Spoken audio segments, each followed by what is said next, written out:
Hello guys! Salamat pala sa mga followers, mga viewers ko na gasuporta sa kuha o may katawa sa akong video. Actually guys, ang akong videos more on informative o more on kaning pampakatawa, pang good vibes kay tungod sa kadaghan na itong problema sa adlaw-adlaw. So, maayo gyud nga mo smile ta. Tungod na guys, nakasahod na ko sa Reels. May katas na rin ng Reels. So, binili ko po ng second-hand na sasakyan. At ipapakita ko sa inyo guys kasi nandun sa garahian. Okay, puntahan na natin guys. Sige guys, puntahan na natin sa garahe guys.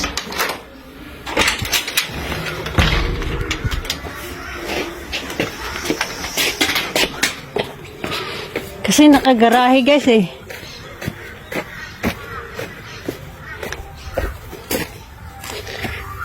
Ito guys. Ito lang nabili ko sa pagre-reels guys. Kaya guys, sa magbabalak dyan na mag-reels, huwag kayong magpuyat guys. Kasi baka tarak-tarak na mabili natin.